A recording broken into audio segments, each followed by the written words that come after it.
The storm came without mercy. For 3 days and 3 nights, the skies over northern Burkina Faso opened with a fury that elderly villagers said they had never witnessed in their lifetimes.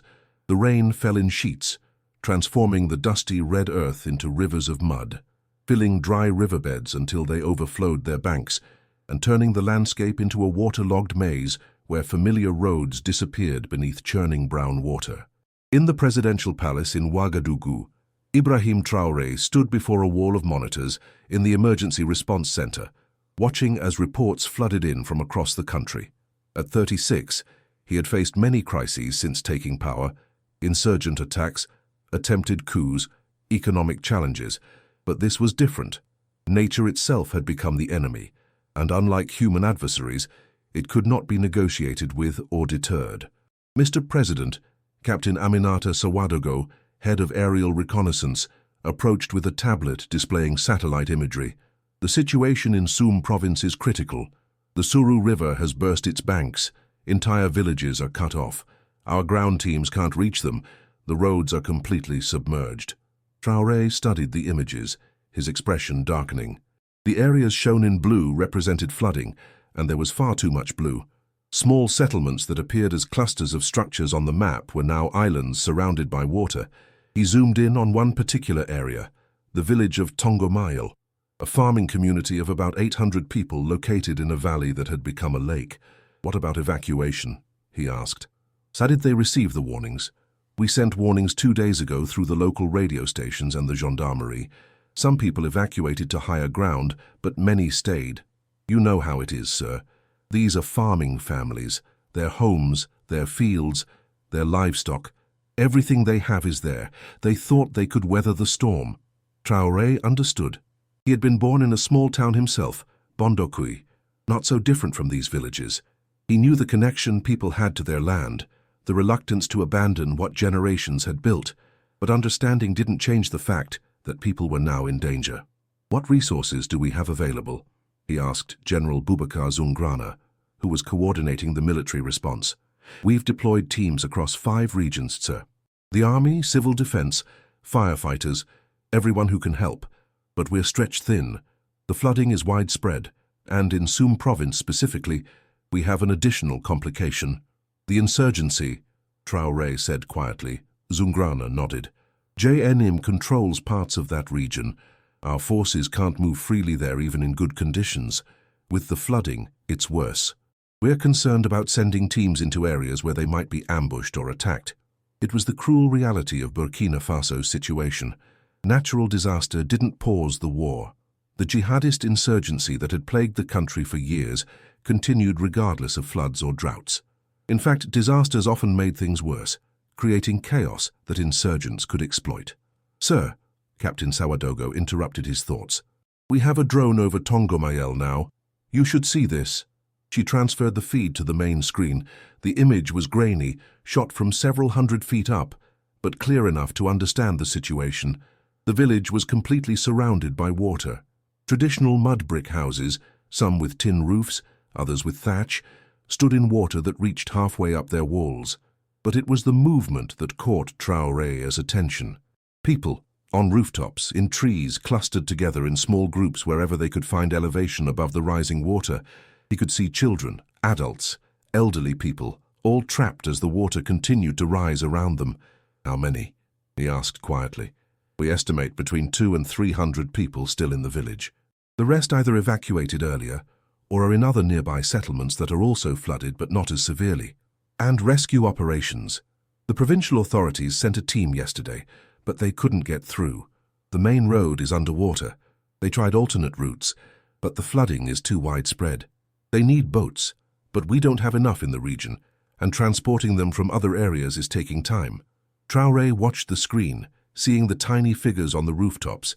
Each one was a person with a name, a story, a family. Each one was his responsibility. He had sworn an oath to protect all Burkinabe people, and these people were trapped, waiting for help that seemed unable to reach them. "What about helicopter evacuation?" he asked.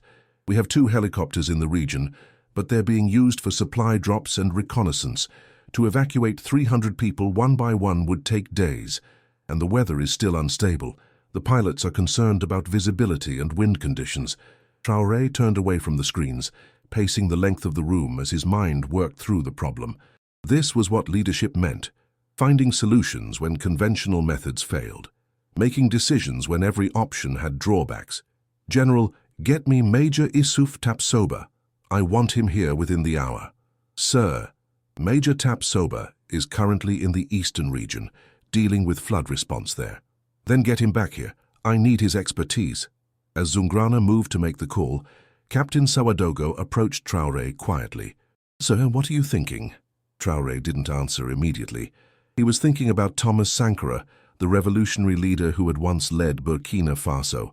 Sankara had been known for his hands-on approach, for not hiding behind bureaucracy when people needed help. Traoré had studied Sankara's life carefully, learning both from his successes and his mistakes. "I am thinking," he finally said, "that sometimes a president needs to stop being a president and remember he's also a soldier and a citizen." Captain Sawadogo looked at him with concern. "Sir, you're not suggesting, get me detailed maps of Soum province, every road, every path, every piece of terrain, and contact our field operatives in the region. I want to know every possible approach to Tongomayel, conventional or otherwise. Mr. President, with all due respect, if you're planning what I think you're planning, the Council will never approve. The security risks alone. Then we won't tell the Council until after," Traoré said. "Sometimes, Captain, asking for permission takes too long, and those people on those rooftops don't have time." Chapter 2. Major Issouf Tapsoba arrived at the presidential palace 4 hours later, still wearing muddy field gear from his operations in the east. He was a compact, muscular man in his early 40s, a veteran of numerous counterinsurgency operations, and someone Traoré trusted implicitly. They had served together before Traoré's rise to the presidency, and that shared history created a bond stronger than rank. Traoré met him in a private office, away from the main emergency operations center. On the table between them, he had spread detailed topographic maps of Soum province and satellite imagery of the flooding. "Major, I need your honest assessment," Traoré began without preamble. "If you had to reach Tongomayel with a small team, bypassing the flooded roads, how would you do it?" Tapsoba studied the maps carefully, his experienced eyes analyzing the terrain. "It's challenging, sir. The main road is underwater here," he pointed. "The alternate routes through here and here are also flooded. But," he traced a line with his finger, "there's high ground running along this ridge. It's rough terrain, not really a road, more of a herding path, but it stays above the floodline.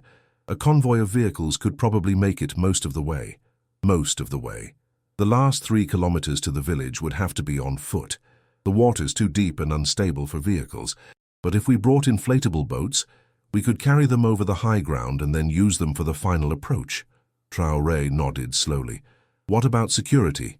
JNIM operates in that area." "They do, sir, but honestly, I doubt they're very active during this flood. Even insurgents have to deal with the weather, and this kind of operation, a humanitarian rescue, might actually be safer than normal military movements.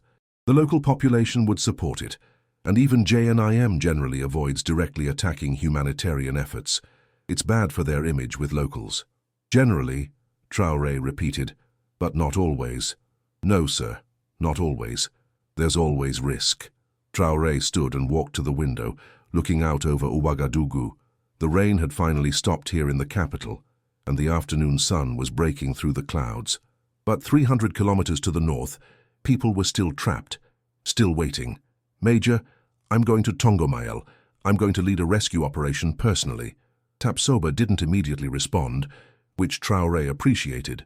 A lesser officer might have protested immediately, might have tried to talk him out of it, but Tapsoba was thinking it through, weighing the realities. "Sir," he finally said, "you understand that if something happens to you on this operation, the country would be in crisis.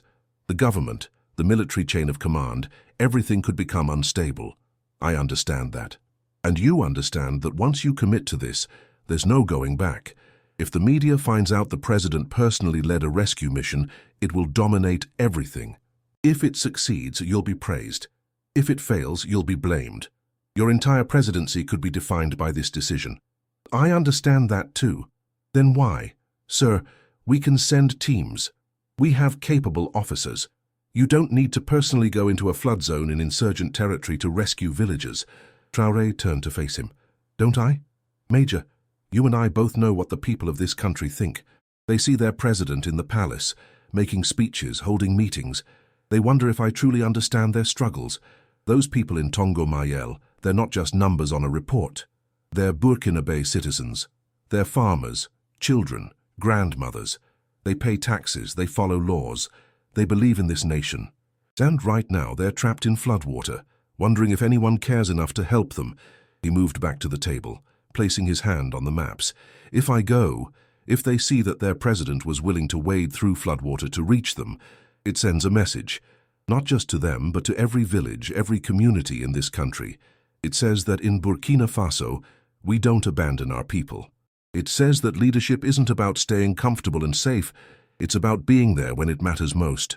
Tapsoba studied him for a long moment. You've already made up your mind, haven't you? Yes, but I need you with me. I need someone I trust to plan this operation properly. We do this smart, we do this safe, but we do it. When? We leave at dawn tomorrow. That gives us tonight to prepare. We keep the team small, maybe 20 operators plus support personnel. We bring medical supplies, food, water purification equipment.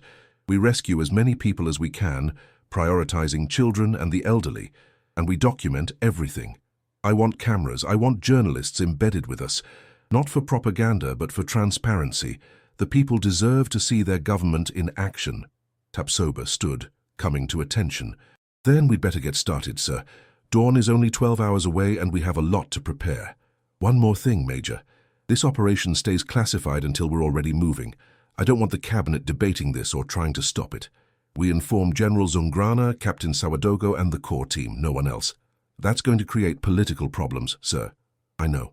But those are problems for after we've brought those people home safely. Chapter 3.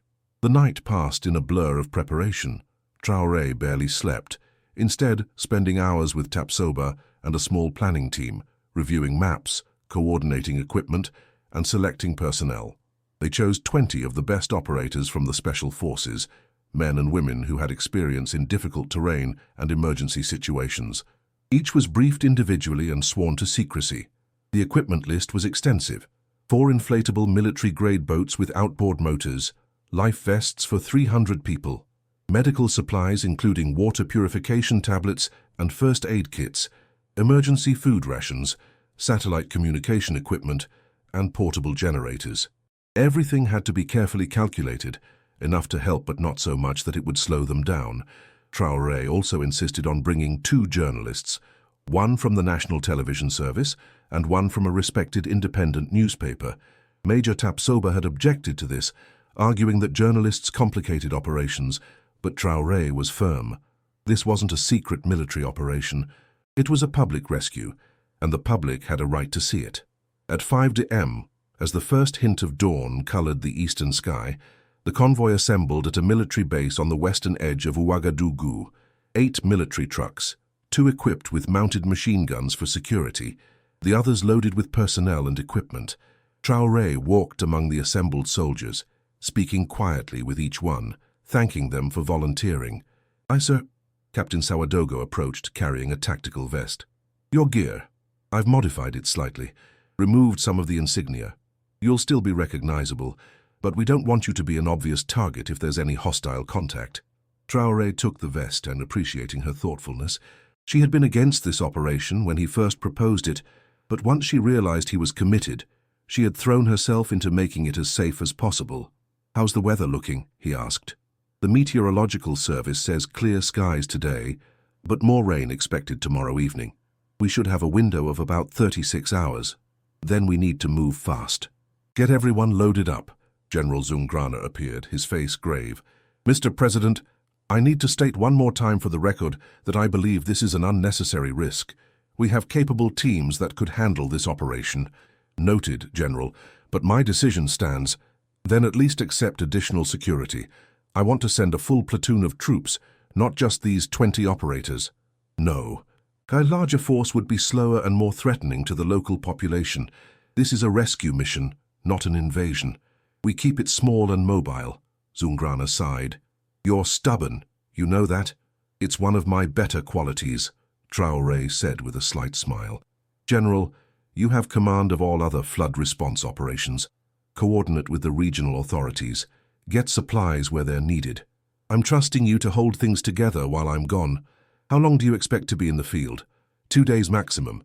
We reach Tongomail today, evacuate tonight and tomorrow, return tomorrow evening. And if something goes wrong? Then you'll have to explain to the nation how their president died trying to save farmers from floodwater. Make me sound heroic.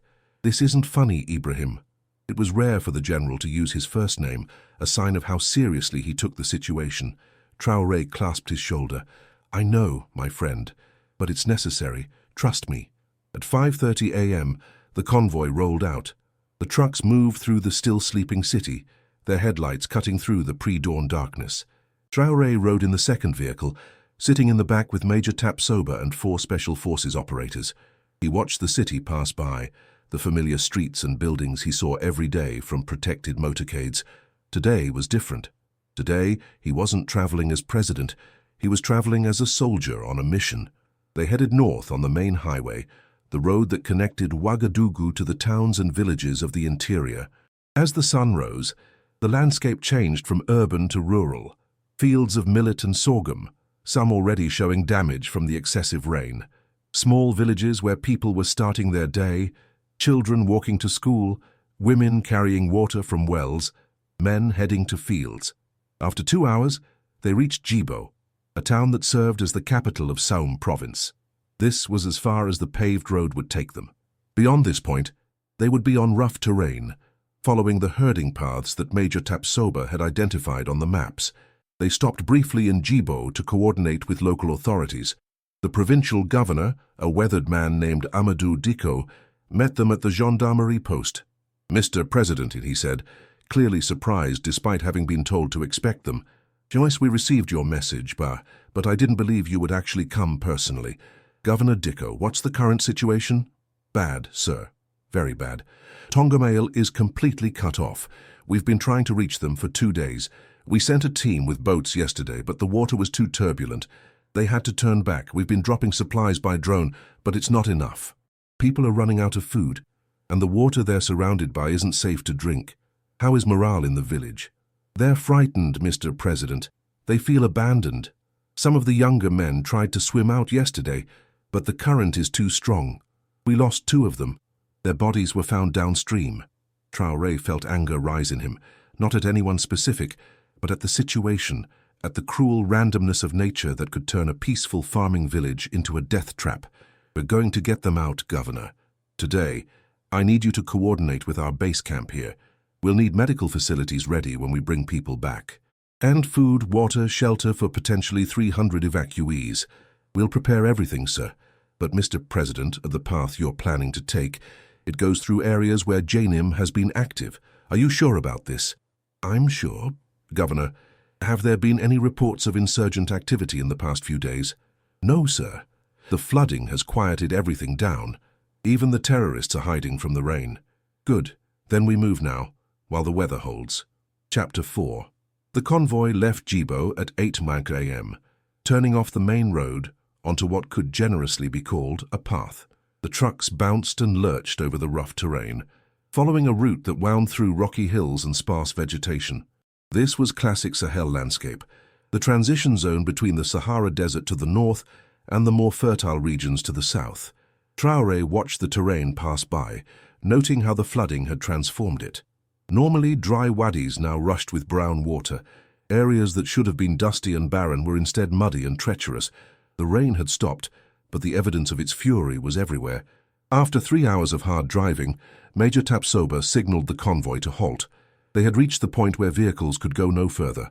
Ahead, the land sloped down toward the flooded valley, where Tongomail lay hidden behind sheets of water and haze. Everyone out, Tapsoba ordered. Unload the boats and equipment. We hike from here.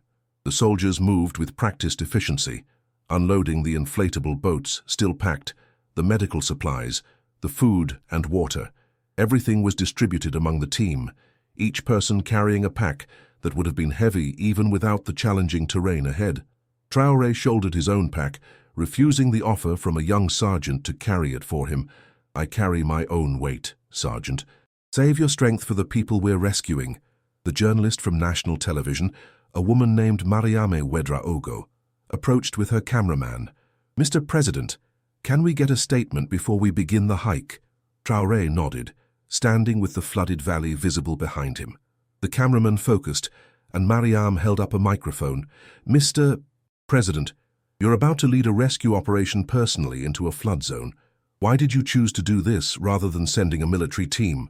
Traoré looked directly into the camera, knowing that eventually this footage would be seen across the country. Because leadership isn't about speeches and ceremonies, it's about being present when your people need you most. In Tongomayel, there are 300 Burkinabe citizens trapped by floodwater. They're farmers, families, children, grandparents. They're waiting for help, wondering if anyone remembers them. I'm here to tell them that their president has not forgotten them, that Burkina Faso does not abandon its people. We're going to walk into that flood zone, and we're going to bring them home safely. But the risk, sir, if something happens to you, then it happens.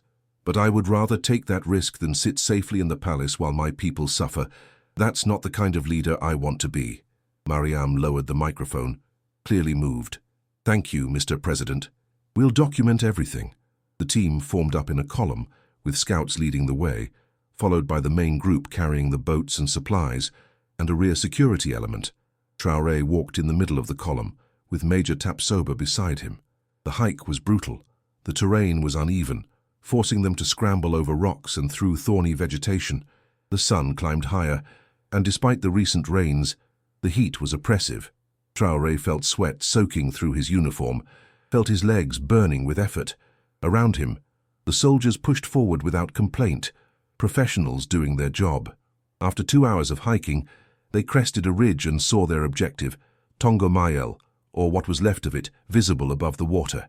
The village was an island in a vast brown lake. The floodwater stretched for kilometers in every direction, and in the center, the rooftops and treetops where people had taken refuge. Get the drone up, Major Tapsoba ordered. I want current imagery before we go in. One of the operators launched a small quadcopter, which buzzed up and over the water. The feed appeared on a portable monitor, showing the village in detail. Traoré counted the clusters of people, more on rooftops, some in trees, a few on what looked like elevated ground that was barely above the waterline.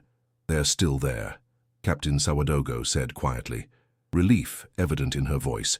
All of them. Then let's go get them, Traoré said. Inflate the boats. The 4 boats were quickly inflated using portable air compressors. They were military-grade, designed to carry heavy loads in rough conditions. Each could hold up to 20 people if needed, though they planned to make multiple trips. Traoré climbed into the lead boat with Major Tapsoba, 4 soldiers, and Mariam with her cameraman. The boat was launched from a relatively shallow area, its motor starting with a cough before settling into a steady hum. As they moved out onto the floodwater, Traoré was struck by the scale of it. What had been fields and paths and the normal landscape of a farming village was now a featureless expanse of brown water. Debris floated everywhere, pieces of wood, plastic containers, the corpse of a goat caught in the branches of a submerged tree. Watch for hazards, the pilot warned. The water's hiding a lot under the surface. Fences, walls, ditches. We hit something wrong, we could tear the hull. They moved slowly, carefully, the other 3 boats following in line behind them. As they got closer to the village, Traoré saw movement on the rooftops. People were standing, waving, shouting. Even from a distance, he could hear the relief and hope in their voices. The lead boat approached the nearest house, where a family of 5 huddled on the tin roof. A man, a woman, 2 children, and an elderly woman who looked frail and frightened. Burkinabe Defense Forces, Major Tapsoba called out. We're here to evacuate you. Stay calm, we'll get everyone out. The man on the roof stared at them in disbelief. You came, he said in Moor, his voice breaking. We thought no one would come. We came, Traoré replied in the same language. We're taking you to safety. Can you climb down to us? The man nodded, helping his family down from the roof. The children were crying, frightened but also relieved. The elderly woman was too weak to climb down, so 2 soldiers carefully lifted her from the roof into the boat. Thank you, the man kept saying. Thank you, thank you. As they loaded the family into the boat, Traoré looked at the man more closely. He was thin, weathered by years of farming under the harsh Sahel sun. His hands were calloused, his clothes worn. This was someone who worked hard every day to provide for his family, who asked little from the government except to be left in peace to farm his land. And when disaster struck, he had been left behind, until now. "What's your name?" Traoré asked. "Souleymane Sawadogo, sir." "Well, Souleymane, you and your family are safe now. We're going to get you back to Djibo, get you food and clean water and a place to stay until the water goes down." "I don't know who you are," Souleymane said, "but God bless you for coming." Traoré smiled slightly. "I'm just a soldier doing his duty." Chapter 5. The rescue operation continued through the afternoon. Boat by boat, family by family, they evacuated the trapped villagers. Some were easy pickups, people on rooftops close to the edge of the water. Others were more complicated, requiring the boats to navigate through partially submerged buildings or around obstacles hidden beneath the surface. Traoré worked alongside the soldiers, helping people into boats, reassuring frightened children, supporting elderly villagers who were weak from days without proper food or water. He could feel his muscles aching, could feel exhaustion setting in, but he pushed through it. These people had been trapped for days. His few hours of discomfort were nothing compared to what they had endured. As the sun began its descent toward the horizon, they reached a particularly challenging situation. A group of about 15 people, including several children, were trapped in a large baobab tree. The tree stood on what had been high ground, but the water had risen around it, and the people had climbed into its branches for safety. Now they clung there, exposed to the elements, clearly exhausted. "That's going to be tricky," the boat pilot said. "The water around that tree is shallow. I can see submerged structures beneath us. If we go in too fast, we'll ground ourselves." "Then we go in slow," Major Tapsoba said. "Take your time." They approached the baobab carefully, the motor at its lowest setting. The tree was ancient, its massive trunk providing multiple branches for the trapped people to hold onto. As the boat got closer, Traoré could see that some of them were in bad shape. A young mother held a baby who wasn't crying anymore, a bad sign. An old man appeared unconscious, held in place by others. "Medical supplies ready," Captain Sawadogo called from another boat that had pulled alongside. "We need to triage as we get them down." The rescue from the tree was slow and careful. The soldiers had to climb into the lower branches to reach some of the people, then carefully pass them down to the boats. The baby was handed down first, and a medic immediately began checking vital signs. "Dehydration," the medic reported. "Severe, but treatable. We need to get her fluids." The mother came next, crying with relief and fear. "Please, please save my baby." "We will," Traoré assured her, helping her into the boat. "You're both going to be okay." The old man was more difficult. He was indeed unconscious, likely from exposure and dehydration. It took 3 soldiers working together to get him down from the tree without injuring him further. They laid him in the boat, and the medic began emergency treatment. "Pulse is weak, but steady. He needs hospital care, but he'll survive if we get him back quickly." As they worked, Traoré noticed movement in the water nearby. Something was floating, getting closer. For a moment, he thought it was more debris, but then he saw the shape clearly. A body, face down in the water, clothes waterlogged, clearly dead for some time. "Boat 3, retrieve that body," Major Tapsoba ordered quietly. "We don't leave anyone behind, living or dead." One of the other boats maneuvered over, and soldiers carefully pulled the body aboard. The people in the tree watched, some crying, others just staring with empty eyes. Death had been close to all of them these past days. Once everyone was off the tree, they headed back toward the shore where the trucks waited. The boats were overloaded now, riding low in the water, but the pilots kept them steady. As they moved through the flooded village, Traoré saw the full extent of the destruction. Houses collapsed or heavily damaged, fields that would have been ready for harvest now underwater. Years of work destroyed in 3 days of rain. They reached the shore as the sun was setting, painting the sky in brilliant oranges and reds. The people they had rescued were transferred from boats to trucks, where they were given water, food, and blankets.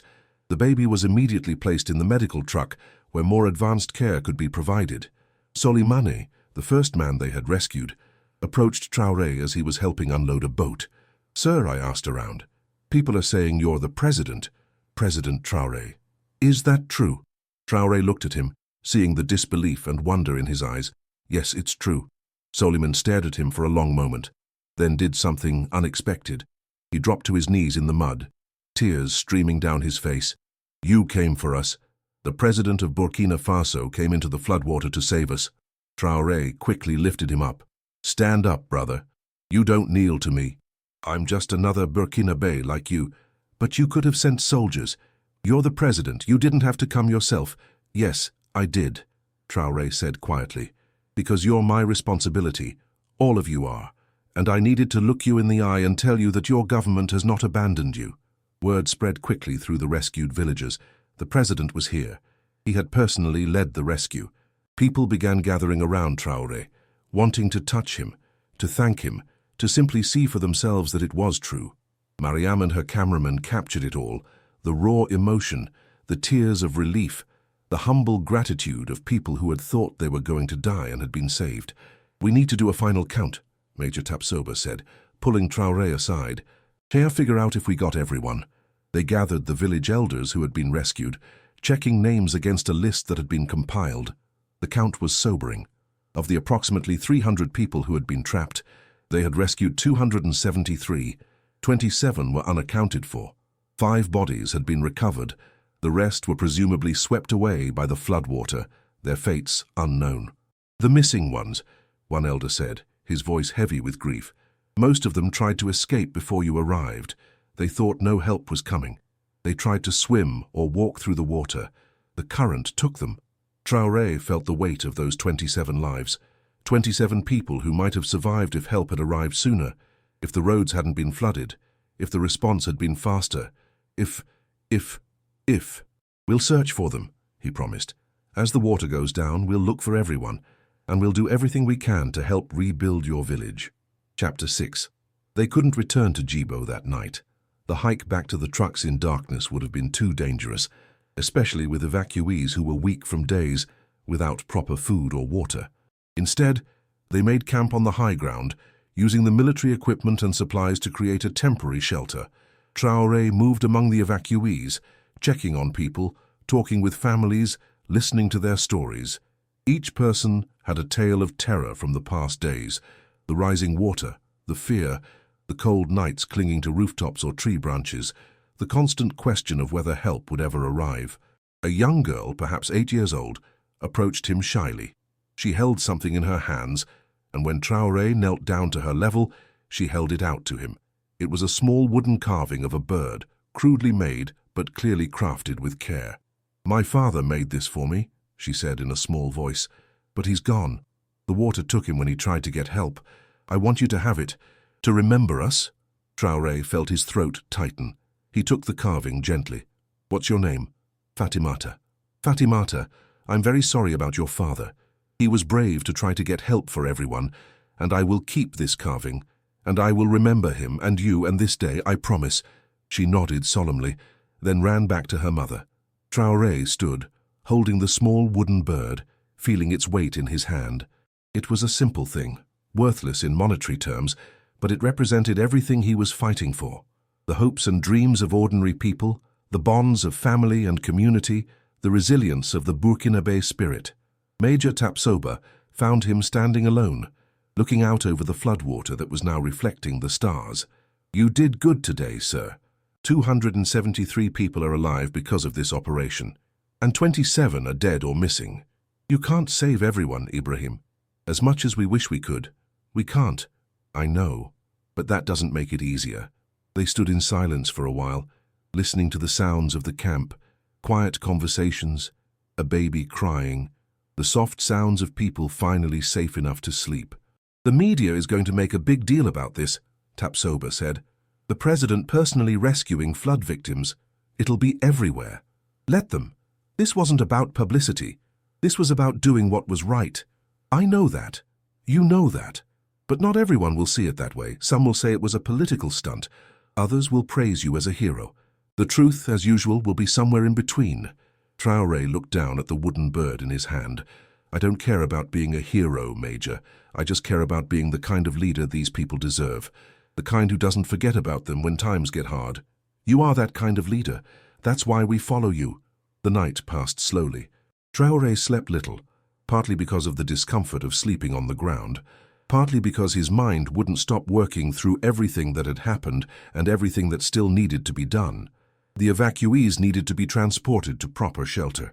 The village would need to be assessed once the water receded, families would need support to rebuild, and there were still 22 bodies unaccounted for, 22 families waiting to learn the fate of their loved ones. As dawn broke, the camp stirred to life.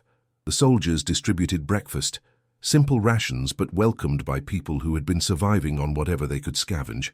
The medical team checked on the most vulnerable evacuees, making sure everyone was stable enough for the journey back. Mr. President Teal Captain Soadogo approached. We've received word from General Zungrana. The media has gotten wind of the operation. It's all over the news. The palace is being flooded with calls. I expected that. What's the general's message? He says to get back as soon as possible. There are political complications. Traoré smiled slightly. Of course there are.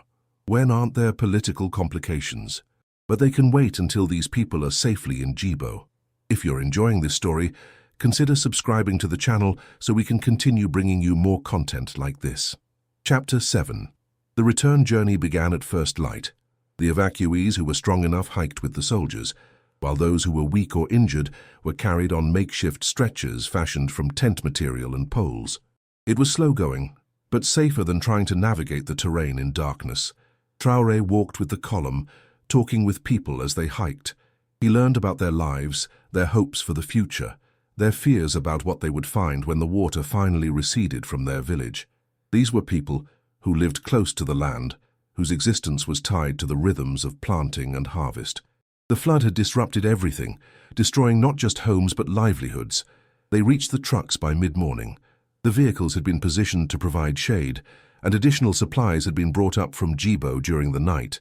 There was fresh water, proper food, medical supplies, and most importantly, communications equipment.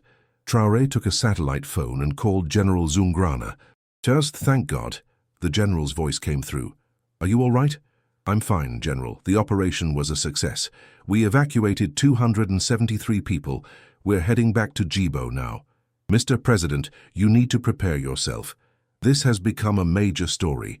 The fact that you personally led the rescue, people are calling you a hero. The international media is picking it up. But there's also criticism.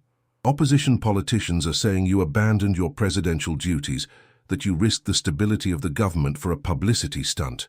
Let them say what they want. I did what needed to be done. I understand, sir. But when you get back, you're going to have to address this. The cabinet is demanding an explanation. The National Assembly wants a briefing, and the media wants interviews. I'll deal with all of that when I return to Ouagadougou. Right now, my priority is making sure these people get proper care in Djibo. Understood, sir. One more thing. President Mahama from Ghana has called. He saw the news and wanted to express his support. Several other regional leaders have also been in contact. Traoré was surprised. Really? What did they say? They're impressed, sir. President Mahama specifically said that your actions demonstrate the kind of leadership Africa needs. He's offering Ghana's support for flood relief operations. That's very generous. Accept his offer and coordinate with our disaster response teams. The convoy rolled into Djibo to find a crowd waiting. Word had spread that the president was returning with rescued villagers, and people had gathered to see for themselves. As the trucks stopped, the crowd surged forward, not threatening but excited, emotional. Governor Dicko had prepared well. Medical facilities were ready, food was being distributed, and temporary housing had been arranged in schools and public buildings. The evacuees were quickly triaged, the most urgent cases taken to the hospital, the others provided with immediate care and comfort. Traoré helped unload the trucks, refusing to leave until everyone was accounted for and settled. As he worked, people from the crowd approached him. Some thanked him, others simply wanted to touch him, as if to verify he was real. The emotion was overwhelming. An elderly woman pushed through the crowd and grabbed his hand. Mr. President, I'm from Tongo Mayel.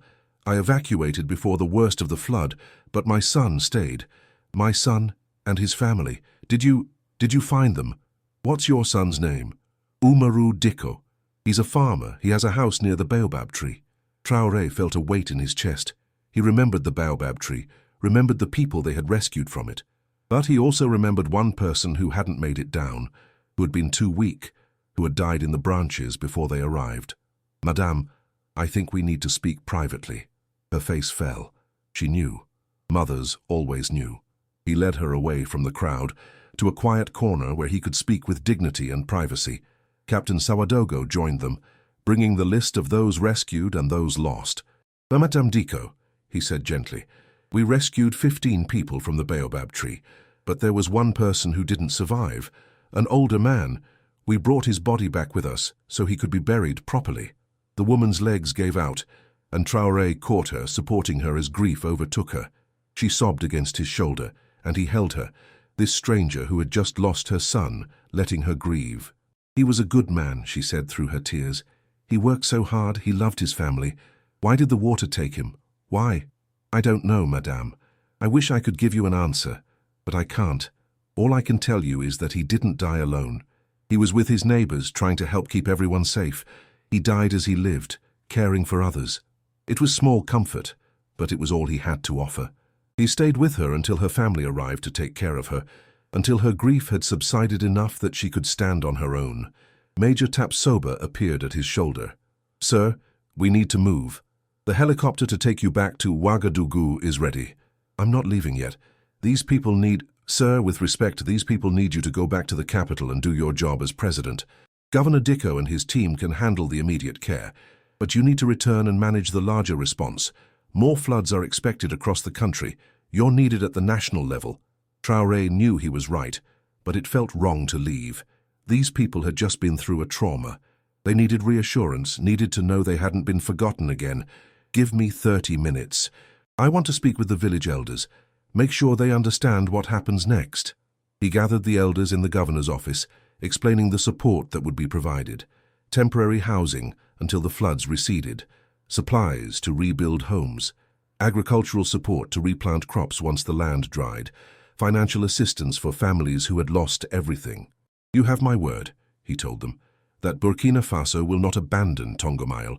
We will help you rebuild, stronger than before." The elders thanked him, but one, a weathered man named Ibrahim Sankara, a common name in Burkina Faso, spoke up. "Mr. President, forgive me for speaking plainly, but we've heard these promises before, every time there's a disaster. Politicians come and make speeches and promise help. Then they leave, and we never see them again. I understand your skepticism," Traoré replied. "You have every right to it. All I can do is show you through actions that this time is different. I came into the floodwater to rescue you. I will come back to Tongomail to see your village rebuilt. You have my word, and if I break it, you have the right to condemn me publicly." The elder studied him, then nodded slowly. "You're different from the others. I can see it in your eyes. You actually care. We'll hold you to your word, Mr. President, but we'll also pray for your success." Chapter 8. The helicopter ride back to Ouagadougou took less than 2 hours, a stark contrast to the long journey overland. Traoré sat in the back of the military helicopter, watching the landscape pass below. From this height, he could see the full extent of the flooding. Brown water stretched across vast areas, transforming the landscape into something alien and hostile. Captain Sawadogo sat across from him, reviewing reports on her tablet. "Sir, the situation in other regions is also critical. We have flooding in Boucle du Mouhoun, Cascades, and Haut-Bassin. Thousands more people are displaced. The international community is offering assistance." "Accept all offers of help," Traoré said. "Our pride matters less than our people's survival. Coordinate with the Ministry of Foreign Affairs to facilitate international aid. There's also the political situation to address. The opposition is holding a press conference this afternoon. They're calling your rescue operation a reckless abandonment of duty and demanding your resignation." Traoré almost laughed. "Of course they are. They can't attack me for helping people, so they attack me for the method. What does the public opinion look like?" "Overwhelmingly positive, sir. The footage that Mariam captured has gone viral. Images of you in floodwater, helping children into boats, carrying elderly people. The hashtag Real Leadership is trending. Even some opposition supporters are praising you." "And the cabinet?" "Mixed. Some are supportive. Others are angry that you didn't consult them first. The Prime Minister wants a full meeting as soon as you land." "Then we'll have a meeting. But I won't apologize for what I did." As the helicopter approached Ouagadougou, Traoré could see the city spread out below, relatively untouched by the flooding that had devastated rural areas. It was a reminder of the divide in Burkina Faso, urban versus rural, those who had resources and those who didn't. The people he had rescued lived on the margins, forgotten until disaster forced attention their way. The helicopter landed at the presidential palace. General Zaungrana was waiting, along with several cabinet ministers and advisers. Their faces showed a mixture of relief and apprehension. "Mr. President, welcome back," Zaungrana said, saluting. "The cabinet is assembled and ready for your briefing."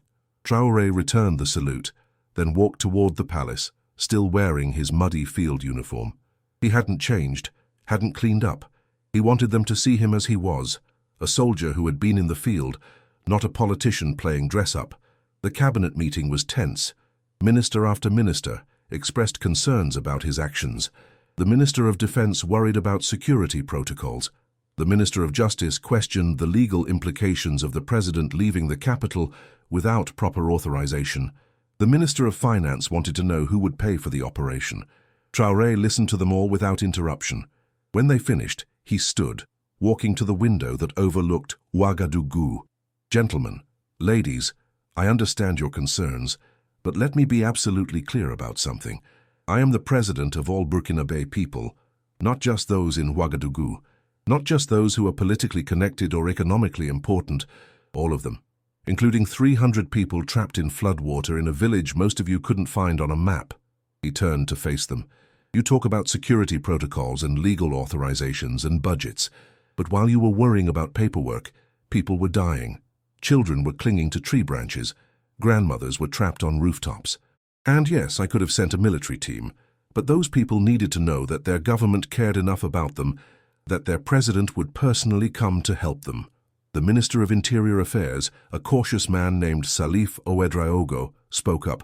"Mr. President, no one disputes the nobility of your intentions, but you are not just any soldier. You are the head of state. If something had happened to you, the entire country could have been thrown into chaos. Minister Ouedraogo, I appreciate your concern, but I made a calculated decision. The risk to me was minimal compared to the certain death facing those people if no one helped them. And by going myself, I sent a message that resonates far beyond Tongomayel.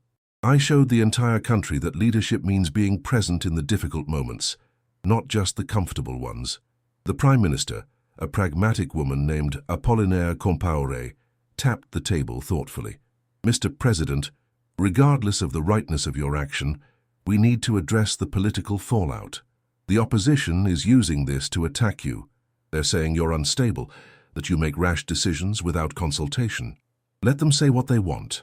The people of Tongomayel know the truth, and I suspect most Burkinabe citizens will understand why I did this.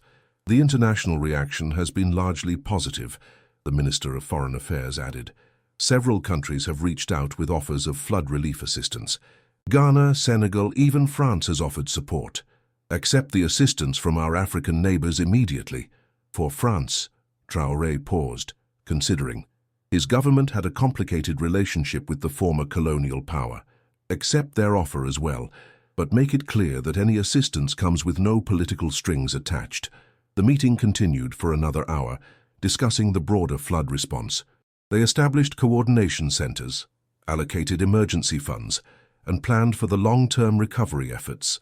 But the underlying tension remained, the divide between those who thought Traoré's action had been heroic and those who thought it had been reckless. After the meeting ended, General Zaungrana walked with Traoré back to his private office. "You've stirred up quite a storm, sir, both literally and figuratively, and I seem to have a talent for that," Traoré replied with a tired smile.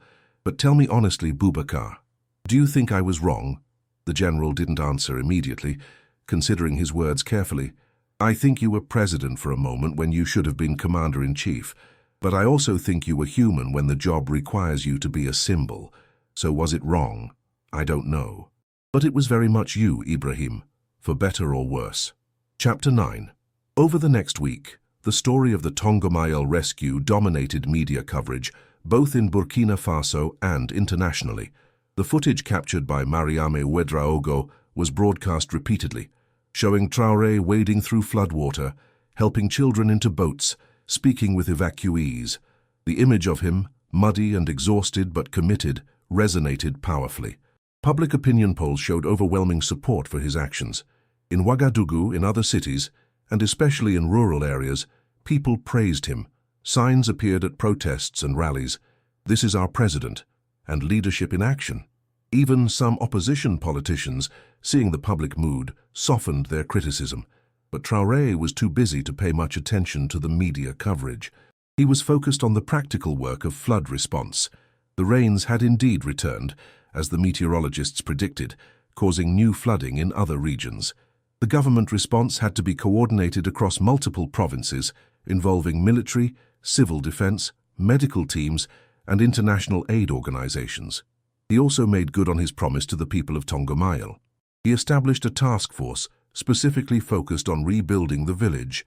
With regular reporting requirements, he assigned an army engineering unit to help with reconstruction, and he allocated funds from the national budget, supplemented by international assistance due for agricultural support. 10 days after the rescue, he received a message from Governor Dicko. The floodwater in Tongomayel was receding. The village was accessible again, though heavily damaged. The survivors wanted to return to begin rebuilding. Traoré made a decision. "Get me a helicopter. I'm going back to Tongomayel." This time, there was less resistance from his staff. They had learned that when the president decided to do something, arguing was futile. The helicopter departed with Traoré, Major Tapsoba, Captain Sawadogo, and Mariam with her camera crew. They also brought a cargo helicopter, loaded with building supplies, tools, and seeds for replanting. As they flew over the region, Traoré could see the water had indeed receded significantly. The landscape was still muddy and damaged, but the immediate crisis had passed. Fields that had been underwater were now exposed, though covered with silt and debris. Roads were visible again, though many were damaged and would need repair. The helicopter landed on dry ground near Tongomayel. The village looked devastated. Houses that had seemed intact from a distance during the rescue were now revealed to be severely damaged. Walls had collapsed, roofs had caved in, and everything was covered in mud and debris. But there were people working together to clear the mess, to salvage what could be saved, to begin the long process of rebuilding. When they saw the helicopter land, work stopped. People began gathering, and when Traoré stepped out, a cheer went up. He was swarmed by villagers, all wanting to thank him again, to show him what they were doing, to prove they weren't giving up. Solimane, the first man he had rescued, pushed through the crowd. "Mr. President, you came back. You actually came back. I told you I would," Traoré said, clasping his hand. "How are you and your family?" "We're alive thanks to you. My wife, my children, my mother, we're all here. We're rebuilding our home." He pointed to a partially collapsed structure, where several people were working to clear debris and shore up walls. "Show me what you need," Traoré said.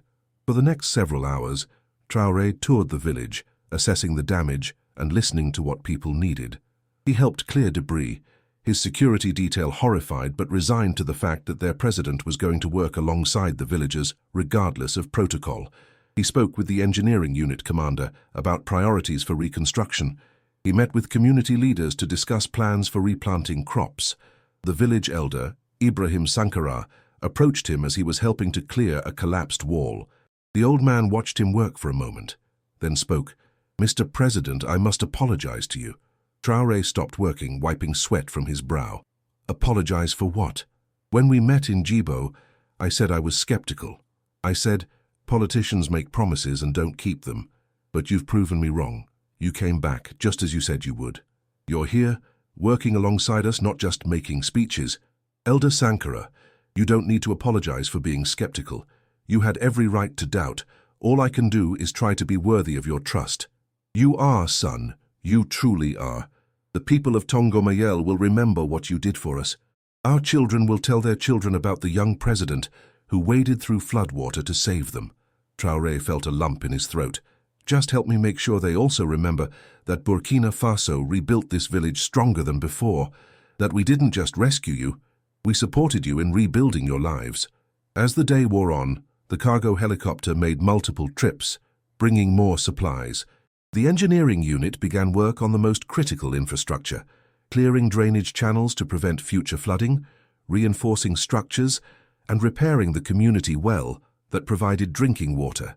Traoré worked until sunset, only stopping when Major Tapsoba physically insisted they needed to return to Ouagadougou. "Sir, you have meetings tomorrow, budget discussions, security briefings, diplomatic receptions.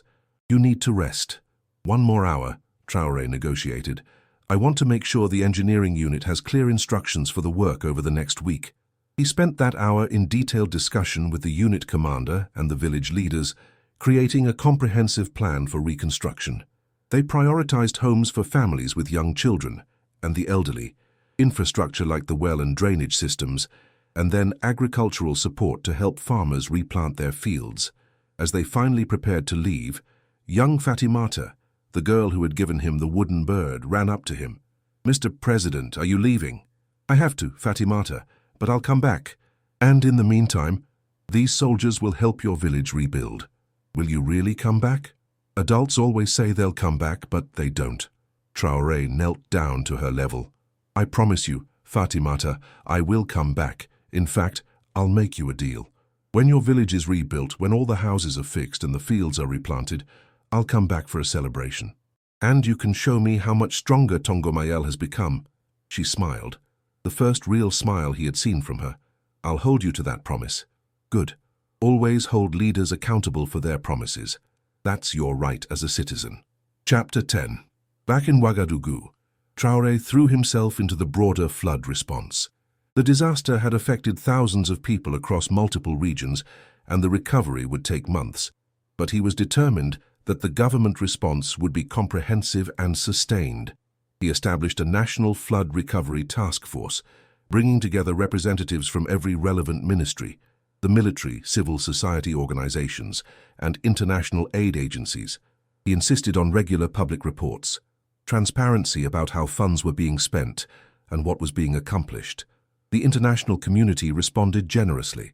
Ghana sent construction materials and medical supplies. Senegal provided agricultural experts to help farmers salvage damaged crops. Several European nations contributed funding, though Traoré carefully vetted each offer to ensure no political conditions were attached. But not all the news was positive. As the floodwater receded across the country, the full extent of the disaster became clear. Over 50 people confirmed dead, hundreds injured, tens of thousands displaced, entire harvests destroyed, leaving many families facing food insecurity. Infrastructure damaged across multiple provinces, requiring millions in repairs. The economic impact was staggering. Burkina Faso, already one of the poorest countries in the world, now faced a recovery bill it could barely afford.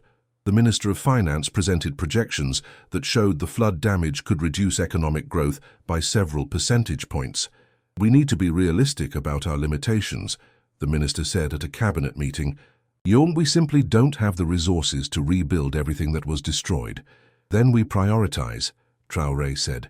"Essential infrastructure first, roads, bridges, water systems, then support for agriculture, because we need people to be able to feed themselves, then housing. We do what we can with what we have, and we seek international support for the rest." "The international support comes with expectations, sir," the Minister of Foreign Affairs warned. "The International Monetary Fund and World Bank want to help, but they'll demand economic reforms in return. Reforms that benefit them, not us," Traoré said sharply. He had been public about his skepticism of Western financial institutions, seeing them as tools of neo-colonialism. "We accept help from countries and organizations that respect our sovereignty. Everyone else can keep their conditions." It was a controversial position, and he knew some of his advisors disagreed, but he believed in it. Burkina Faso needed to chart its own course, not be dictated to by foreign powers or international financial institutions. 3 weeks after the Tongomayel rescue, he held a press conference, his first since the operation. The room was packed with journalists from national and international media. Mariame Ouedraogo was there, along with the independent newspaper reporter who had accompanied the rescue mission. "Mr. President Youdand," a journalist from a French outlet asked, "your decision to personally lead the flood rescue has been called both heroic and reckless. Looking back, do you think it was the right decision?" Traoré didn't hesitate. "Absolutely. I would make the same decision again today." The people of Tongomail needed help that conventional response couldn't provide. By going personally, we were able to evacuate them quickly and efficiently. But more importantly, we sent a message to all Burkinabe citizens that their government stands with them, especially in their darkest moments. But critics say, you risk the stability of the government for a publicity stunt. Those critics are welcome to their opinions, but I would ask them this. What is government for, if not to serve the people? What is leadership for, if not to be present when citizens are suffering? I didn't do this for publicity. I did it because it was right. Another journalist, this one from a Burkinabe newspaper, asked, Mr. President, the flood has caused enormous economic damage. How will the government support recovery efforts? We have established a comprehensive recovery plan with 3 phases. Phase 1, immediate relief, providing shelter, food and medical care to displaced people. We're in the final stages of this phase now. Phase 2, reconstruction, rebuilding damaged infrastructure and homes. This will take several months. Phase 3, resilience building, implementing measures to better prepare for future floods. This includes improved drainage systems, early warning mechanisms, and sustainable agricultural practices. And the cost? How will Burkina Faso pay for all this? We're allocating significant national resources, including revenue from our gold mining sector.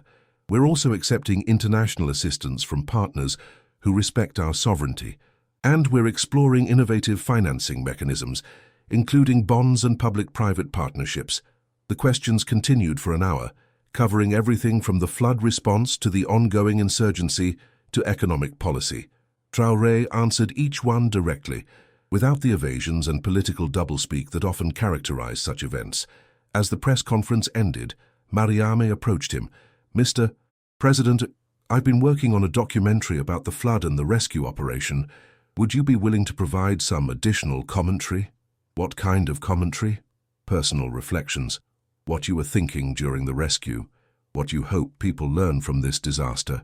What it means for Burkina Faso's future. Traoré considered. He generally avoided such personal interviews, preferring to keep focus on policy rather than personality. But this story was important, not because it made him look good, but because it highlighted the challenges facing rural communities and the need for effective disaster response. All right? But I have conditions. The documentary must include voices from the villagers themselves. I don't want this to be about me. I want it to be about them, their resilience, their courage, their determination to rebuild. Agreed. That's exactly the story I want to tell. Chapter 11. 2 months after the flood, Traoré made his 3rd visit to Tongomail. This time, the transformation was remarkable. Houses had been rebuilt, stronger than before with reinforced foundations and better drainage. Fields had been replanted, and though it would be months before harvest, the green shoots of new crops were visible.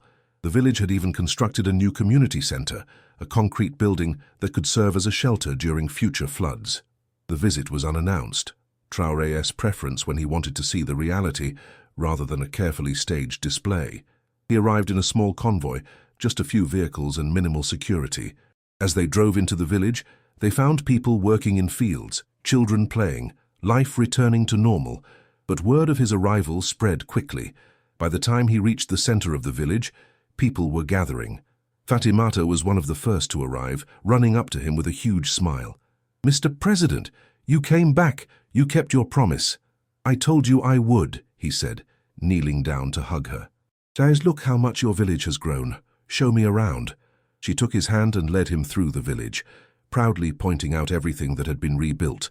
Her family's house, now with a raised foundation and a stronger roof. The community well, now with a new pump and a protective covering. The fields, where her mother was working to replant the family's crops. As they walked, other villagers joined them, creating an impromptu tour. Solimane showed him the cooperative storage facility they had built to protect harvested crops from future floods. The village elders showed him the drainage system the army engineers had installed. Women showed him the new gardens where they were growing vegetables for food security. Mr. President, Elder Sankara said, we want to thank you again. Not just for the rescue, but for keeping your promise. You brought the engineers, but you brought the supplies. You helped us rebuild. You didn't forget us. I will never forget Tongomail, Traoré said. What happened here? It taught me important lessons about leadership and about what Burkina Faso needs. You showed me that our people don't need charity. They need support, resources, opportunity. Give them that, and they'll accomplish amazing things. We've named the new community center after you, Suleiman said. The Ibrahim Traoré Community Center. We want future generations to remember what you did for us. Traoré was touched but slightly uncomfortable. He had never sought such recognition. I'm honored, truly, but perhaps name it after something more enduring. The Unity Center, or the Resilience Center. Something that reminds people of their own strength, not mine. We'll call it the Unity and Resilience Center then, Elder Sankara said diplomatically. But we'll also put a plaque explaining how you helped us achieve that unity and resilience. A community feast had been organized, people bringing whatever food they could contribute. It was simple fare, millet porridge, vegetables, some goat meat, but it was offered with genuine hospitality and joy. Traoré sat with the villagers, eating from the same bowls, listening to their stories and their plans for the future. A young man, perhaps 20 years old, approached hesitantly. Mr. President, my name is Abdoulaye Sawadogo. You rescued my mother from a rooftop. She was the one with the baby who was dehydrated. I remember, Traoré said. How is your sister, the baby? She's healthy now, thanks to the medical care we received. Mr. President, I wanted to tell you something. Before the flood, I was planning to leave Burkina Faso, to try to reach Europe. I thought there was no future here, no opportunities. But after what you did, after seeing how the government helped us rebuild, I've changed my mind. I'm staying. I'm going to help my family farm, help my village grow. You showed me that maybe Burkina Faso can be different. Traoré felt emotion welling up. This was exactly what he had hoped for. Not gratitude, but renewed faith in the country's potential. Abdoulaye, I'm glad you're staying, but I want you to understand something. I didn't change Burkina Faso. I just did what any leader should do. The real change comes from people like you, staying, working, building. That's what will transform this nation. Not government programs or foreign aid, but citizens committed to making their communities better. As the afternoon wore on, Traoré found himself in deep conversation with the villagers about their challenges and hopes. They talked about the need for better roads to get their crops to market, about the importance of education. Several families wanted to send their children to secondary school, but couldn't afford it. About healthcare, the nearest clinic was 20 kilometers away, too far in emergencies. He took notes, not on paper but in his memory, each concern, each need, each hope. These would inform his policy decisions going forward. This was the kind of governance he believed in, not dictating from the capital, but listening to people's actual needs and responding to them. Chapter 12. 3 months after the flood, Traoré stood once again in the presidential palace, looking at a wall of monitors. But this time they weren't showing disaster. They were showing progress. Satellite imagery of Tongomayel and other affected villages, now rebuilt. Graphs showing agricultural recovery, farmers getting back to work. Reports from international organizations praising Burkina Faso's flood response as a model for other African nations. General Zungrana entered with the latest situation report. Sir, the final numbers are in. 98% of displaced people have returned to their homes or been relocated to new housing. Crop losses were significant, but we've managed to prevent a food security crisis through distribution programs. Infrastructure repairs are 60% complete and ahead of schedule. And Tongomayel specifically. Complete recovery. The village is actually better off than before the flood. The improvements we made to drainage and construction have made it more resilient. Elder Sankara sent a message saying the village wants to invite you for their harvest celebration in 4 months. Tell them I'll be there, Traoré said without hesitation. Sir, you do realize that if you attend every village celebration you're invited to, you'll never be in the office. Maybe that's not such a bad thing, Traoré said with a smile. Maybe I do my best work in the field, not behind a desk. Captain Sawadogo entered carrying a thick report. Mr. President, the documentary about the flood rescue is complete. Mariam wants to know when you'd like to preview it before the public broadcast. I don't need to preview it. She knows what story needs to be told. Schedule it for prime time next week. There's also been a request from the African Union. They want you to speak at their summit about disaster response and climate resilience. They're calling your handling of the flood a breakthrough in how African nations can respond to climate challenges. Traoré considered this. He had always been selective about international engagements, preferring to focus on domestic issues. But if sharing Burkina Faso's experience could help other nations, it was worth doing. I accept the invitation, but make it clear that I'll be speaking about what the people of Tongomayel and other villages did, not about what I did. They're the heroes of this story. He walked to the window, looking out over Ouagadougou. The city was peaceful in the afternoon light. Somewhere out there, 300 kilometers away, Tongomayel was thriving. The families he had rescued were going about their lives, farming, raising children, building futures. He thought about that moment, when the drone had first spotted movement in the flood, the decision he had made to go personally, the criticism and praise that had followed. Looking back, he knew it had been right, not because of the political benefits or the international recognition, but because of the fundamental principle it represented. Leadership wasn't about power or prestige.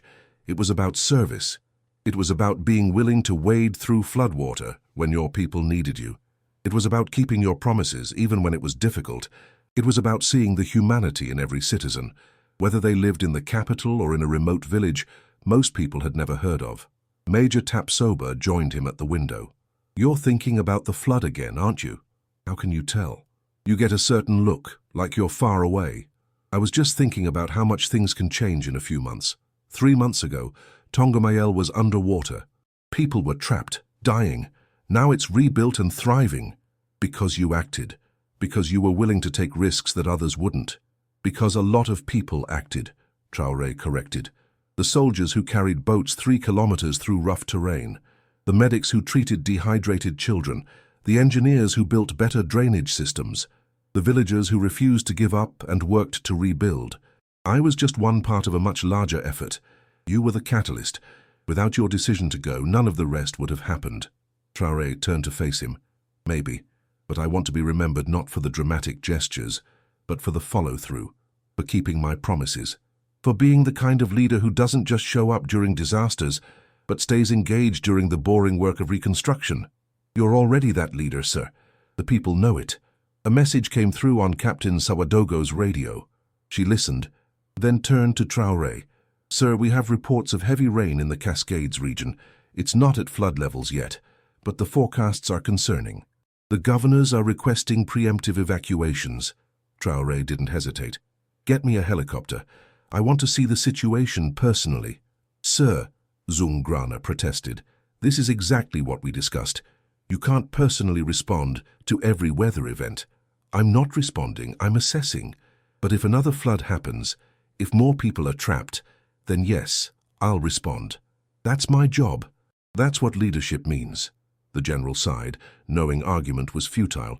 "At least take a proper security detail this time, and communications equipment, and for God's sake, brief the cabinet before you leave." "Agreed on all counts," Traoré said, already moving toward the door. "But we move now. Every hour we wait is an hour those people might be in danger." As he left the office, followed by his team, he passed a mirror in the hallway. For a moment, he paused, looking at his reflection. He was still young, still learning, still making mistakes. But he was also committed, determined to be the leader Burkina Faso needed. The wooden bird carving that Fatimata had given him sat in his pocket, a constant reminder of why he did what he did. Not for glory or recognition, but for the little girl who had lost her father in floodwater and needed to believe that someone cared. For the families in Tongomayel who had rebuilt their lives. For all the citizens of Burkina Faso who deserved a government that served them rather than ruling them. Outside, the helicopter was warming up, its rotors beginning to spin. Traoré walked toward it, ready for whatever challenges lay ahead.